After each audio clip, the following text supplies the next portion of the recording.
Hello, welcome to the Ignited Fortitude podcast with Bobby and Lolo. Yeah, it sounds good actually, Bobby and Lolo. I mean, not that Aaron doesn't have it, but sounds like a TV, like a radio show. Hey, welcome. Oh, there you go, yeah. So there you go. Like you came on one time, and then Aaron's already like, "Oh man, I'm sick. I can't make it." Right. By the way, Aaron, much blessings. We miss you. Get better and come for our next podcast too. Yeah, because it's funny because I was sick and now he's sick, so that's just the way it goes. Yeah. Hey, so we were having a conversation last week, and we were talking about like, hey, what are the different crowns? It tells us in James like you're gonna receive the crown of life, and we're like, hey, like what other crowns does the Bible talk about? And so when Lolo showed up today, and he's like, hey, so I was looking at the crowns, but then like I went down a rabbit trail, and so we're gonna say that for next week because it is pretty interesting. I never really like looked at the different things that the Bible said because I was like, I don't know what it says. And I'm like, oh wow, I didn't like realize right all the different things. But we're talking about running to win. Running to win, yeah. That's actually pretty good. I never thought of that one. Running to win, and I think on that one, it should be every Christian's goal. Because, like we talked about it last week, we think that once somebody's saved, that's it. Victory, we're good. No, that's the beginning. Yeah. Now go and run. So running to win is actually a good title. So. Yeah, and Paul says that. I'll have to look it up where he says it because I don't remember where he says run to win. Bible verse. Let's see what he says. It's in 1 Corinthians 9. So 1 Corinthians 9, 24. You got it? Yeah, I have it. It says 1 Corinthians chapter 1. No, chapter 9. Oh, chapter 9. Chapter 9, verse 24. That's a good one. Chapter 1 is a good one tonight.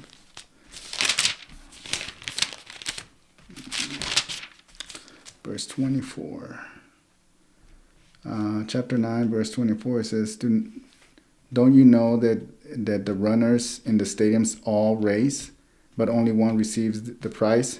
Run in such a way to win the prize. Yeah, so like, what's he encouraging the believers to do, right? Like he's telling them all. He's telling all of them, right?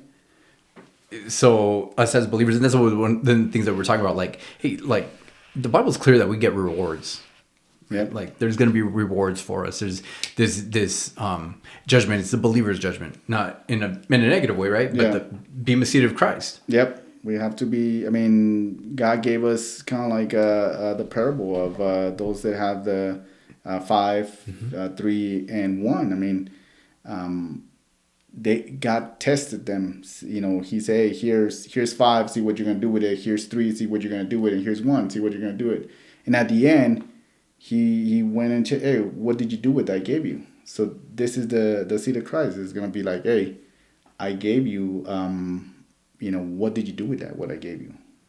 Yeah. And you're like, well, here, it could be either hay or it could be gold, right? Yeah. And that's what we were talking about here with Corinthians, 1 Corinthians 3. I think it's chapter 3, verse, what was it, 11?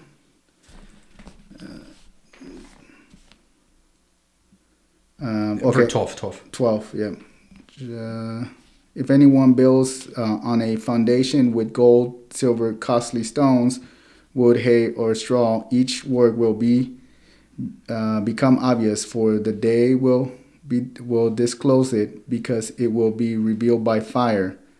The fire will test the quality of the work.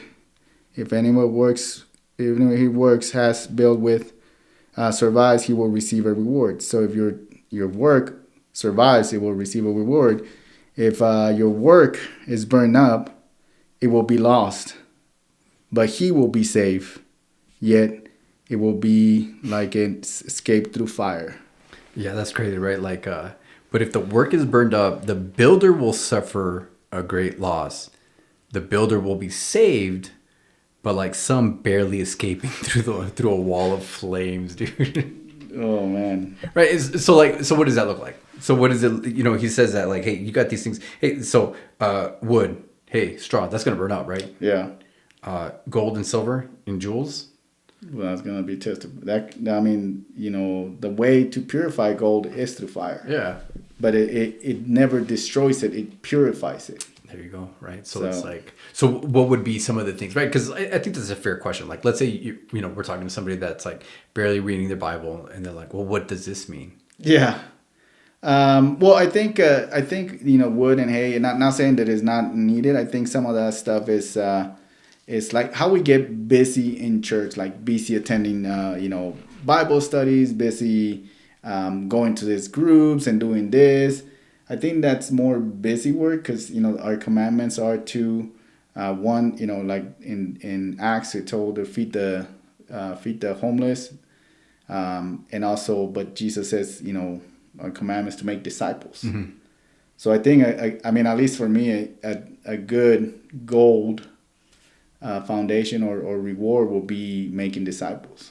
Who you're discipling to follow Christ. Mm-hmm. And not like the Pharisees' disciples, right? Because they're what was it? It's in Luke, and I wrote it down because I'm like, I don't want to be like the Pharisees' disciples. Luke 11:52. Jesus gives them the woes, right? They're like, hey, woe you Pharisees. I'm going to pull it on because it's a little bit faster. Luke 11:52. So it says, woe unto you lawyers, for you have taken away the key of knowledge, which it's another question that I have. What are you talking about? But yet you don't enter yourselves, right? And then you hinder those entering. Mm-hmm. Yeah, because he even says, right, like you make disciples, but you make them twice the devils as you are, right? Yeah. So, that's not the disciples we want to make. We want to make disciples that are willing to go and preach and continue on. I mean, who made a disciple of was it John Moody or I forgot the name of one of the famous preachers that said that if a man, and I got to look up that scripture, that quote, because it says there hasn't been a man on earth since Christ that have completely yield to the will of God. Yeah. And he brought a lot of people into salvation and make a lot of disciples too. So we never know who we're going to encounter because we can disciple them and then they can become an evangelist that's going and preaching everywhere. You might not be preached to many, but because of you preaching to one, that bear a lot of fruit. Yeah, do you think about the guy that led Billy Graham to Christ? Yeah. Like, that dude, you want to talk about return on your investment? Yeah, that guy has a lot of return. That's I don't know, maybe with that through our human eyes, but we think it's a gold foundation, right? For sure. Because I mean, he's still, even his whole family still continue on doing what God with Samaritan's first and stuff like that. Oh yeah, absolutely. So they're still continuing with that. So you think right? Discipleship one. Discipleship, okay. What else? And then we can go. I mean, I wrote down the other one will be the crown of rejoicing, which is those who win souls. That's a crown. That's a gold crown. Mm-hmm. So preaching the gospel, discipling, right? And then also the other one will be feeding the flock, which Peter wants crown of glory. That could be either spiritual feeding, like Bible teaching, or feeding through needs of the body. Right? Mm-hmm. Mm-hmm. So that's also in 1 Peter 5, I think 5:41. 5:4, I think it's 1 Peter 5:4, and I'll look it up real quick. That's the crown of glory, and then the crown of righteousness. So that's another one, right? So all those things that you can do here, win souls, right? Mm-hmm. Then also feed the flock, crown of righteousness. There's the other one, steadfast. I guess the steadfast crown of incorruptible. Yeah, just like holding on. Right? Yeah, just holding on, like not wavering, like. And then the crown of life, the last one. The one that we usually that James talks about, right? And that's the one that we suffer for his sake. Mm-hmm. And then I see that at least in the U.S. it's going to be a little bit hard to receive the crown of life here, right? But like other countries like China, Pakistan, they're holding steadfast. They're being they suffer for his name, and those are they're receiving the crown of life. They're receiving the crown of righteousness and stuff like that. Yeah. So you were talking about 1 Peter 5:4, and when the great shepherd appears, you will receive a crown of the never-ending glory and honor. A crown of glory, yeah. Mm-hmm. Yeah. So you're talking me. So you're saying like just going to church isn't enough? I don't think so, because even James says that the devils believe, they tremble, and just believing. I think kind of like James says, like if you're faith without works is dead. So just because you say you believe doesn't mean you believe. Mm-hmm. There's got to be evidence to that salvation. Jesus even said it himself that you will know them by their fruit. Mm-hmm. And he said it to Christians. He didn't say them to unbelievers. To unbelievers. So, yeah, it's a hard pill to swallow. But just because you go to church doesn't mean you're gonna get gold or a crown. You will be saved, because remember.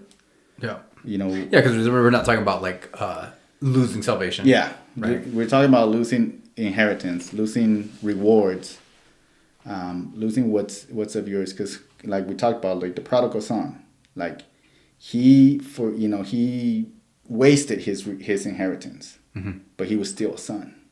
Yeah, he didn't lose his sonship. He didn't lose that. So here on earth, we can waste our inheritance, right? Because God gives us all these crowns. Hey, look, this all the rewards you're gonna get, and we're like, nah, we're gonna go and sell it over here. I'm gonna give up my time to this, give my time to that, and we're wasting that inheritance.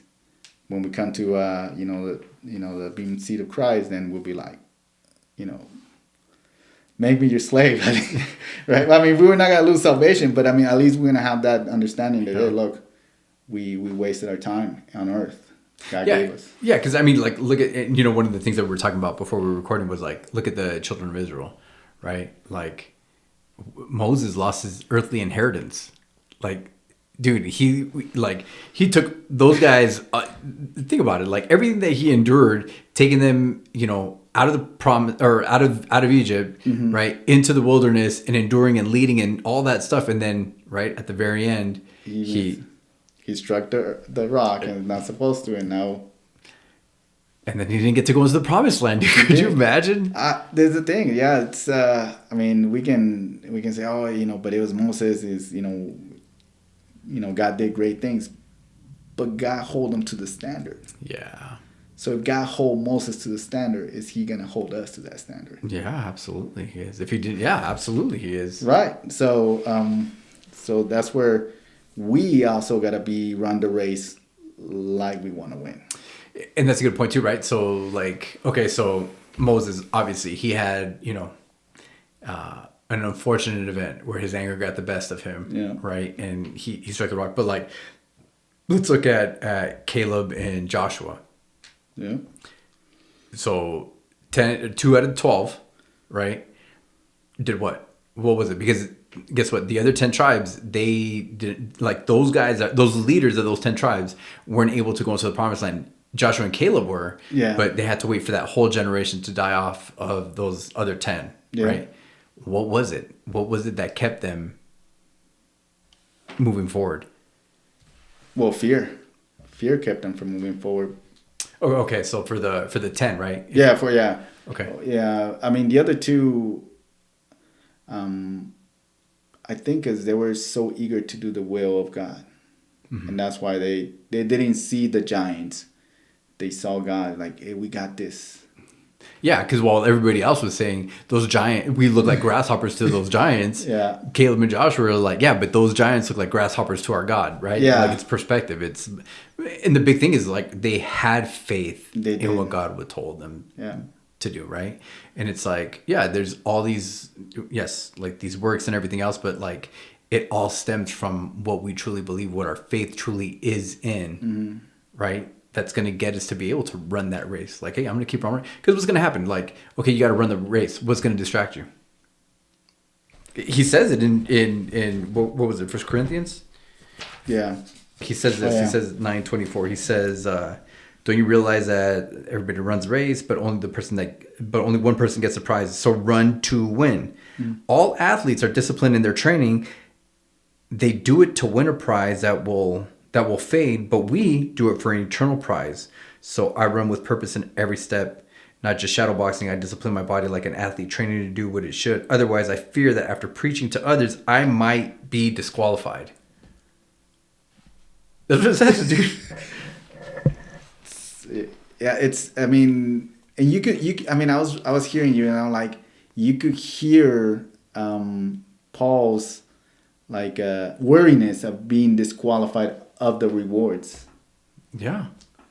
Yeah. So I mean, and because he wasn't worried about losing salvation. Yeah, that's not what he's talking about. No, he wasn't worried. No, because was it Romans 8 that he told that you're saved by grace? Yeah, and in Ephesians also. Ephesians 2:10, right? 2:8 through 8 through 9. 10. Yeah, or 8 through 9. Yeah, saved by grace, but. And that's another one that I gotta put there is like, what do you mean, Paul? Why are you scared of losing that reward? Because he's talking about rewards. Yeah, because even in 10, right, he says, I don't want you to forget, your brothers and sisters, about our ancestors in the wilderness. And that's who we're talking about. Long ago, all of them were guided by a cloud that moved ahead of them, and all of them walked through the sea on dry ground, in the cloud and in the sea.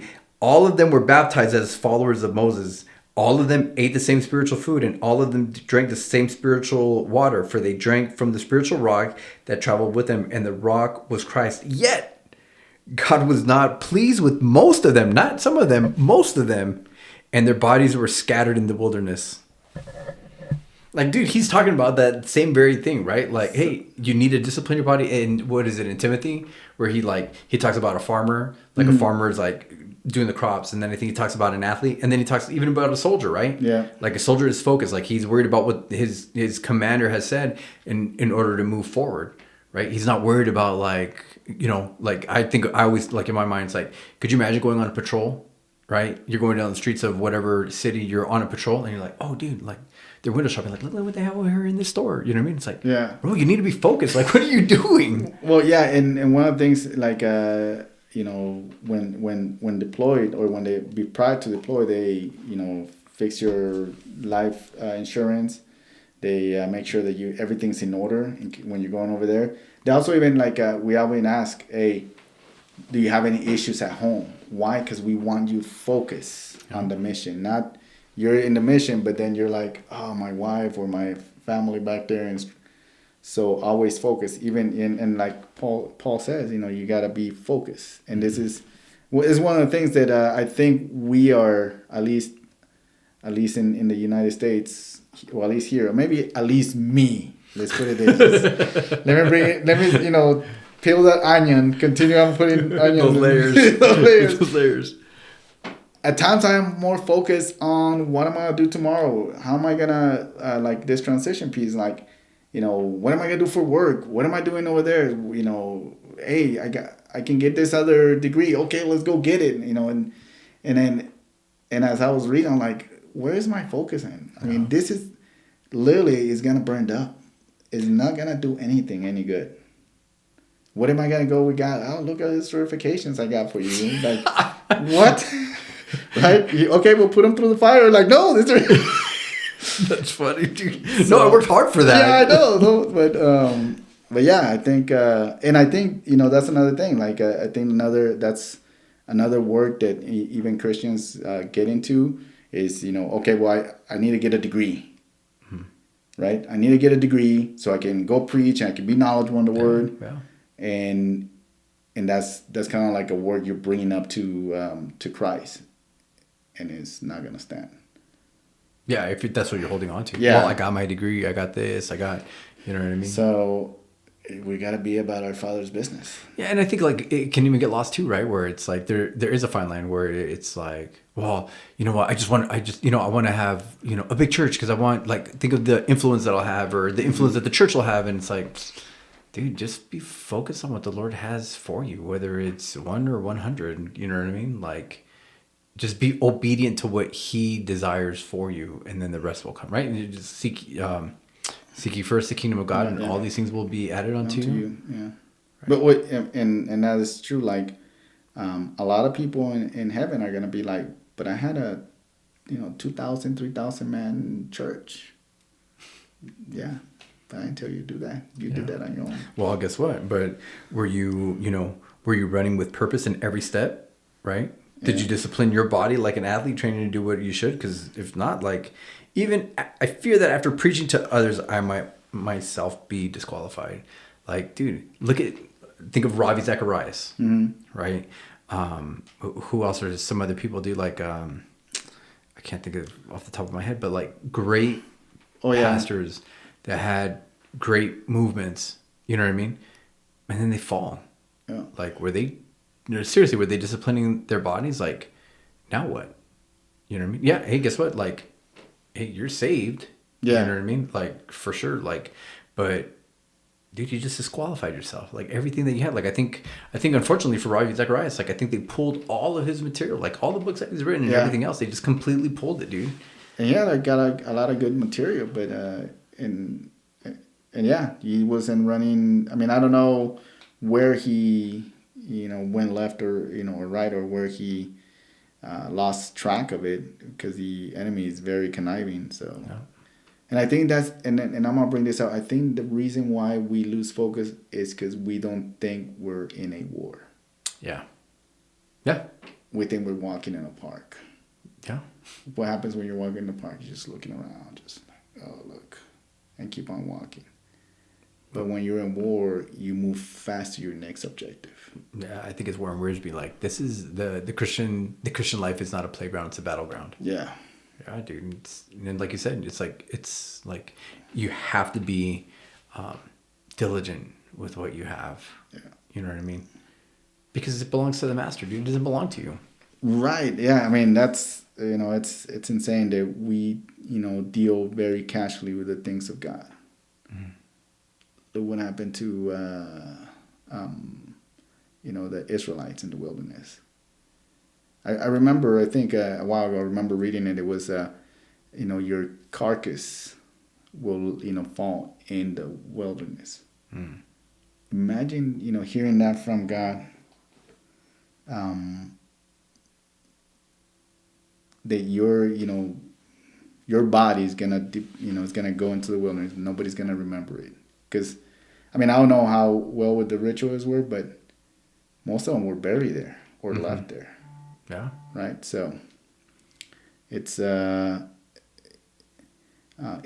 how we deal with the things of God that is preventing us, or at least removing the rewards that we should inherit or we should gain.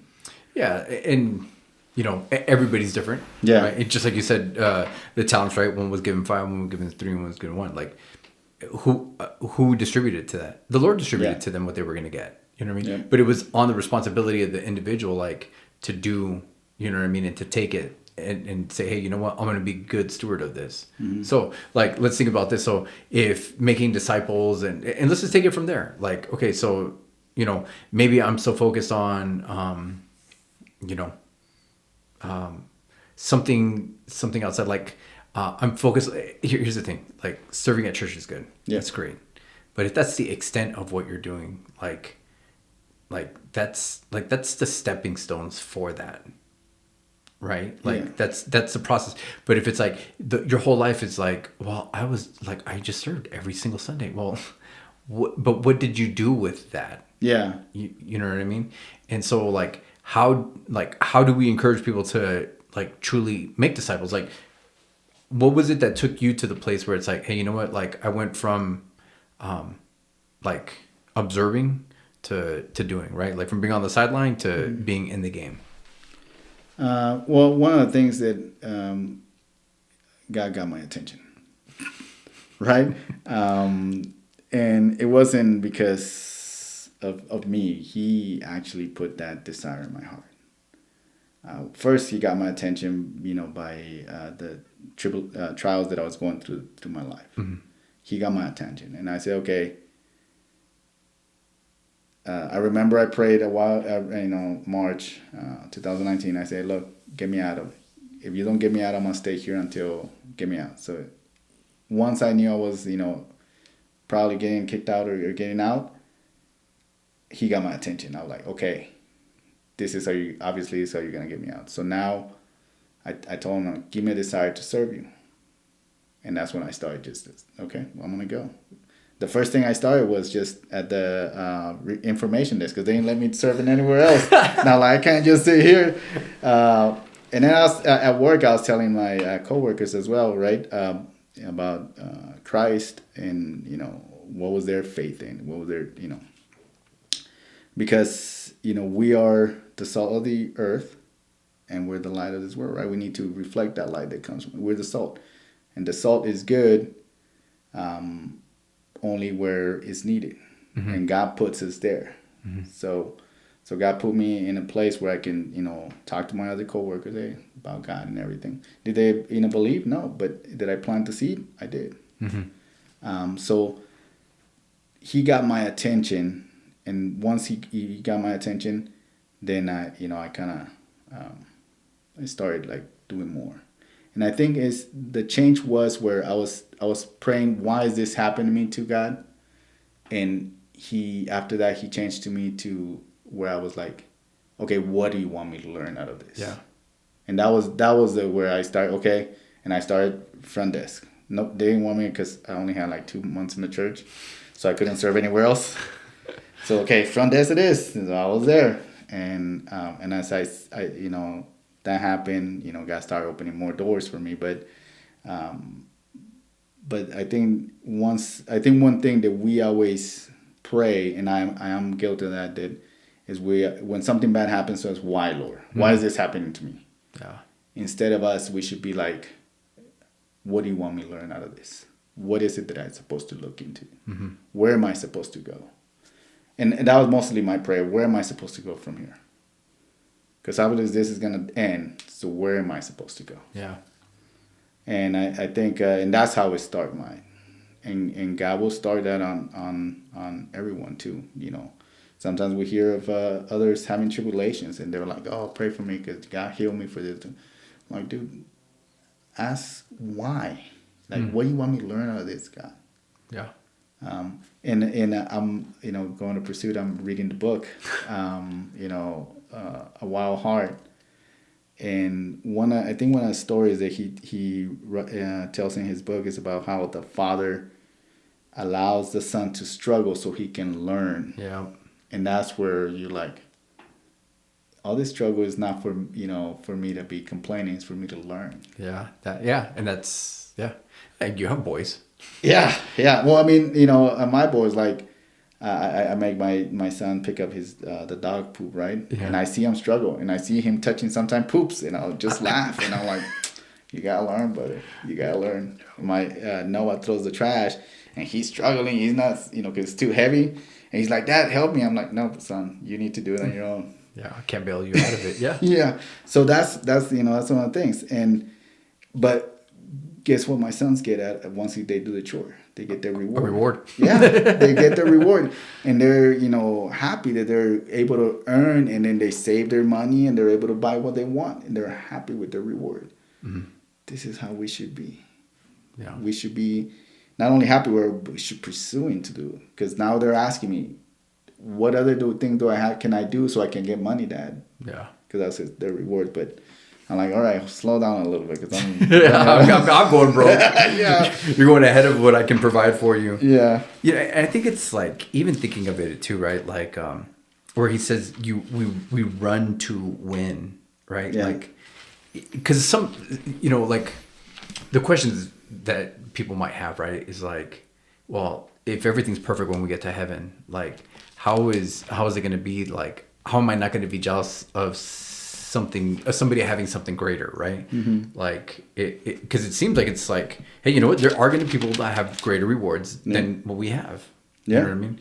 And I cannot think of the author, but there's an author who had written some stuff at the end times, and he was talking about how like when we go through this judgment, right? The bema seat, the judgment that Christ is going to have for believers, right? A positive judgment, not a bad judgment, but the positive judgment of like, hey, all right, here's the stuff that you guys did. You know what I mean? And he relates it to a graduation ceremony, right? And it's like, dude, I like when I graduated, but like I was like at the top 5 of my class from the bottom up, though. Right? From the bottom up. That's a good way to put it. Right. So, but like I wasn't mad. Like dude, valedictorian. That person got valedictorian. That person got this. They got National Honor Society, and that person, you know what I mean? Like people like, why do they get different tassels? Like, oh, well, they did this, and like, I didn't do any of that. You know what I mean?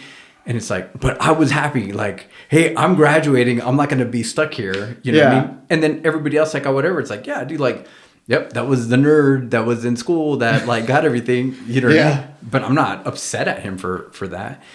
And like even this, right? Like if we're running a race and you pass me, like I'm not going to get mad at you that like now like I'm going to have to reflect on myself like, yep, you didn't run the way that you were just supposed to be. You didn't train like you did. You got it. Yeah. You know what I mean? And I think like at that point like we're going to be you know, because sin's going to be wiped away. We're not going to have a jealousy.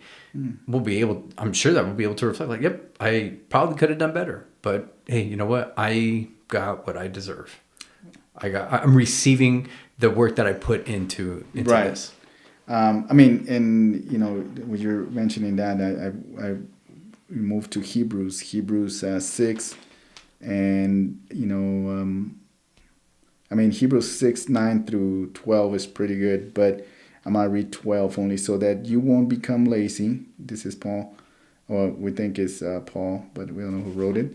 So you won't become lazy, but you will be imitators of those who inherit the promise through faith and perseverance. So you have to faith and be willing to do it. Yeah.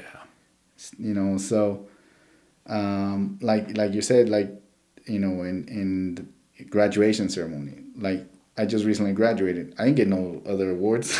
I was happy I got it. So and right now I'm like, I don't even remember those people next to me or anything. No, dude. But I was like, okay, I got it. But yeah, because and those that got more is because, you know, they preserve, they continue on. They were, you know, like Paul said, you know, they trained themselves. They were focused. They run like they wanted to get it. Yeah, they discipline themselves. Yeah, and I just graduated because I just wanted to graduate. Yeah, and maybe you know, Christians here they just want to be that's their focus, but they gotta be aware that there's gonna be a lot of people with a lot of crowns, and you might not have as many. Well, I think it's gonna be like he says, right? Like they go through. I don't know where we just read it at, right? But they just barely make it, passing through the walls of fire, right? Yeah, like flames, like bro, like I'm like, like I just made. Yeah, you still feel that, you know, your bag's like, it's still a little hot, but I'm here. For sure. It's well, you know, it's insane, and it's the thing is that I think we should be, you know, focused more on rewards and doing the will of God, not only because we're getting rewards. But that's how, you know, we get our rewards. Yeah. I mean, Jesus is the one that said that to store up all our treasures in heaven. Mm-hmm. So that's why we should, as Christians, should be willing to do the hard work because we know that we're going to get rewarded. Yeah. Willing to, you know, be slandered, be, you know, called whatever because we know we're going to get a reward. Yeah, I think it's a good point, right? Like you're taking classes because when you get ready to retire, right? Like, hey, you're focused on what the future is going to hold for you. So you're like, hey, I need to go to class and like, dude, I don't want to go back to school. You know what I mean? And so it's like you have to put that in. Why? Because you want to be able to to receive something from the work that you put into. It should be the same thing in a Christian walk. Like the desires that we have to have our comforts here on earth should be the same thing that's like, hey, you know what? Like I want to make sure that I have those things stored up there. Yeah. You know what I mean? Like, so not that I'm trying to be comfortable in heaven, but like I want to have those things stored up there. If I can do it here, like I should be more focused, future focused, right? Heavenly focused instead of just here that it's all gonna burn up, dude. Like, you're not gonna be able to take it with you. Yeah. You're not gonna be able to write yourself a check and say, hey, I'm gonna deposit it once I get to the heaven. Yeah. You know, please put it in my bank account, right? Yeah. And then I think we're very earthly focused and so little heavenly focused. Yeah. And so, and at least I used to think this once, saved by grace, right? Through faith. And that's all I needed to do. Mm-hmm. But it's because I didn't have somebody to teach me, to guide me like, hey, no, this is the beginning. It's not the end. Yeah. And I think that's another way where we can, as Christians, even we should start looking into more of these rewards, right? Because we should be very heavenly focused. And those that are not heavenly focused, guide them to be heavenly focused. Yeah. Because if we don't, I'll tell you what, when I was reading through this, all I could think is like, man, the church in China, the church in Pakistan, even the church in Mexico, the church everywhere else, I could see like, yep, these guys are getting those rewards. The crown of life. Yep, they're getting it. Mm-hmm. But I couldn't find here in the U.S. where we could say, yep, that church is getting it, or yep, that is doing it. At least in my mind, and my own understanding of Scripture. And that's where I was like, yeah, and even though we don't like here's the thing, like even though we don't suffer I'll give a better analogy, right? Because if we don't suffer persecution, but there's other struggles that we have, right? Like, dude, the struggle of overcoming comfort, I'm not saying it's equal to, because it's completely different, right? But it's like, dude, that's harder, right? Like when you have pressure on you, right? Like when you have pressure and everything else, it's like, hey, we have to do this, we have to hold, you know what I mean? But then when you have this like comfort, you have this comfort, it's like think about it. You, like even in your military career, right? Like you've probably seen people that are like, dude, why are you like so focused? Like, dude, you're gonna be set, you're gonna be ready to go, and that person's like, no, like I have to do this because you know what I mean. And having those things like, that you ever hear that Christian speaker Nick Vujicic? He's got no arms, no legs. I don't think I've heard. I've seen, but I haven't heard him. So he's like literally just a torso. He has no arms, no legs. Like he like something happened, like when he was super super young, and I remember hearing somebody talk about that had met him, who also was a motivational speaker and doing good work. And he's like, man, it's so crazy. He's like, man, I can't, like, man, I feel like, I just feel bad, like, you not having your limbs. And he's like, I feel bad for you because you do have your limbs, right? Like, because he's like, dude, I didn't have anything, so I had to do this. You have all this stuff that you have, and like, you're not as focused as you should be. And like the church in America, like we're so focused on all these things that we have that it's like, we aren't focused like the people in China, and we don't have it. Like, dude, that is a struggle within itself. Yeah. Comfort will definitely, I think last week you said it right. It was what movie was this? That Your Victory Has Made You Weak? Oh, it was Batman. I think it was Aaron. Aaron was the one that was talking about it. Yeah.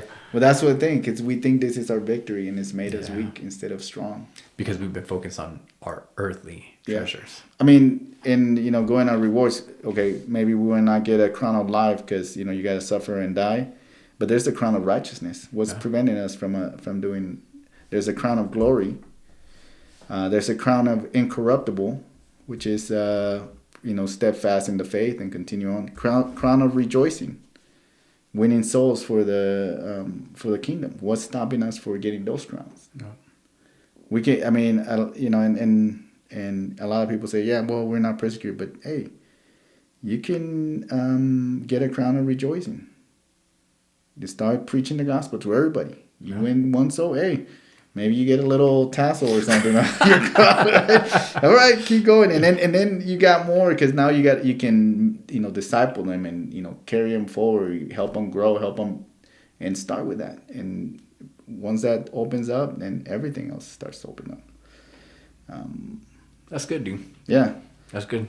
So there's still a lot of things we can do here in the U.S. that we are, and I'm in the boat, and I gotta pray like the psalmist that we read, right? Create a new heart in me, where it says, remove, put, was it? Remove the heart of stone. What? Yeah, no, but we were reading last Monday where it says, turn my heart from seeing vainful things. Yeah. Turn my eyes from seeing vain things. Turn my heart to your law. Mm-hmm. Turn my desires to you. I mean, that's change me. That's the heart, the pure heart. And then from there, like I said, like at the beginning, I was saying like, getting involved in ministry, it wasn't me. It was God got my attention, and then He put in His desires, and I started moving in. Yeah. But as soon as I started moving, then He started going more and more. Yeah, that's the way it goes. Yeah. So that's the way it goes. Well, here we go, dude. Run to win. Run to win. Right. All right, man. So that being said, will you close us out in prayer? Yeah. All right. Heavenly Father, we want to thank you first and foremost for being so merciful, for your salvation that you've paid in the cross for us, that we had nothing to do with it. We couldn't do anything if we wanted to. And then also, Lord, giving us more crowns, giving us more areas that we can focus on. Lord, I ask that you change our hearts here in the U.S., here in our church here, and here in the Sierra Vista area. Change our hearts to pursue and run to your rewards, run to serve you, Lord. Serve you by serving others. Change our heart. Give us a new heart that is, willing. That we may not be lazy, but be willing to do your will, whatever you call us to do. And Lord, as always, Lord, give us your Holy Spirit, a new, fresh Holy Spirit desire to serve others and to love others like what you call us to do. We ask all this for your glory and for your honor. In Jesus' name, amen. Amen.